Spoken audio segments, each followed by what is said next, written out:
Deportation case ఉందో దాన్ని మే 19ని already కొట్టేశారు. అయినప్పటికీ కూడా మళ్ళా ఆగస్టు 11న ఎందుకు అరెస్ట్ చేయాల్సి వచ్చింది?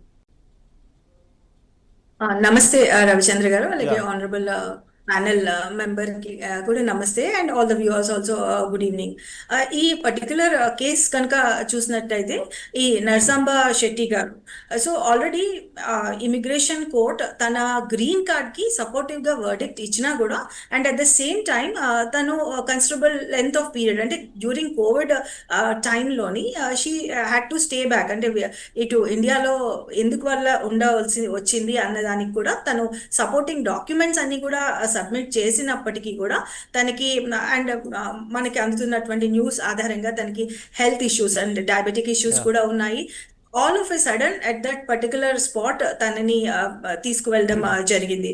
ఇప్పుడు ఉన్నటువంటి ఈ సిచ్యువేషన్ లో ఈ గ్రీన్ కార్డ్ కూడా ఇందాక ఆనరబుల్ ప్యానెల్ మెంబర్స్ చెప్పినట్లు ఇన్ కేస్ ఆఫ్ ఏమైనా సీరియస్ క్రైమ్స్ అయితేనేమి కానీ, లేదంటే ఫర్ అ లాంగ్ పీరియడ్ అంటే మోర్ దెన్ 6 months బయట out of United states of అమెరికాలో ఉండవలసినటువంటి సిచ్యువేషన్ లో కానీ, లేదంటే అదర్ ఇమిగ్రేషన్ ఫ్రాడ్స్, ఇలాంటి ఈ 3 డిఫరెంట్ సిచ్యువేషన్స్ లోనే ఈ గ్రీన్ కార్డ్ అన్నది క్యాన్సిల్ చేయడం కానీ, అలాగే లేదంటే ఈ గ్రీన్ కార్డ్ కలిగినటువంటి వ్యక్తిని రిటెన్షన్ చేయటం కానీ జరుగుతుంది. బట్ ఈ పర్టికులర్ సిచ్యువేషన్ లో తను 2013 నుంచి green card holder, at the same time she also in very responsible profession లో కూడా ఉన్నారు. Special needs special care teacher గా కూడా ఉన్నటువంటి సందర్భం.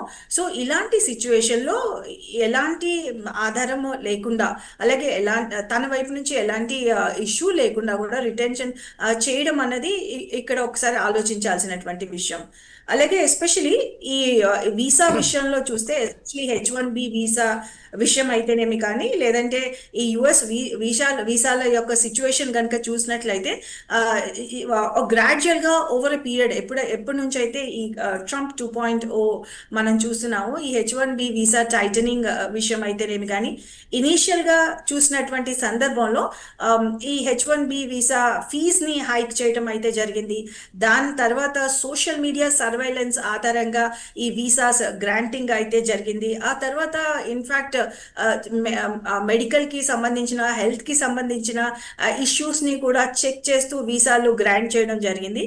అలాగే ఇప్పుడు చూసినటువంటి సందర్భంలో ఒక పక్క ఈ ఆగస్ట్ 11th నుంచి ఈ వీసా ఫీజ్ ని హైక్, మరింత ప్రాసెస్ ఫీజ్ ని మరింత హైక్ చేయాలి అనే ఆలోచన చేస్తున్నట్లుగా అర్థమవుతుంది. దీంతో పాటు ఆగస్ట్ 5th నుంచి అపీల్ కి, అంటే ఒకసారి మనం వీసా అప్లై చేస్తే వీసాలో ఏవైనా ల్యాప్సెస్ ఉంటే అపీల్ చేసుకోవడానికి ఒక ఛాన్స్ ఇచ్చే సందర్భం ఉండేది. అయితే ఇలాంటి సందర్భం కూడా లేకుండా, ఈ అపీల్ కి కూడా ఛాన్స్ లేకుండా ఈ రెస్ట్రిక్షన్స్ తెచ్చినటువంటి సందర్భం ఇక్కడ మనకి కనిపిస్తూ వస్తుంది. దీంతో పాటు ఈ H1B వీసా కలిగినటువంటి ఈ ఇమిగ్రెంట్స్ ఎవరైతే ఉంటారో వీళ్ళకి ఒక 60-day గ్రేస్ పీరియడ్ కూడా ఇస్తారు, ఒకవేళ జాబ్ తిరిగి వెతుక్కోవాల్సినటువంటి సందర్భంలో. అయితే దీనికోసం కూడా పునరాలోచన చేస్తున్నారు అన్న విషయం కూడా ఇక్కడ మనకు అర్థమవుతుంది. సో గ్రాడ్యువల్ గా ఈ వీసాల విషయంలో చాలా టైటన్ చేస్తున్నటువంటి సిచ్యువేషన్ మనకు కనిపిస్తూ వస్తుంది. దీనికి ఒక ఉదాహరణగానే ఇప్పుడు ఈ ప్రెసెంట్ కేసుని మనం ఆలోచన చేయవచ్చు.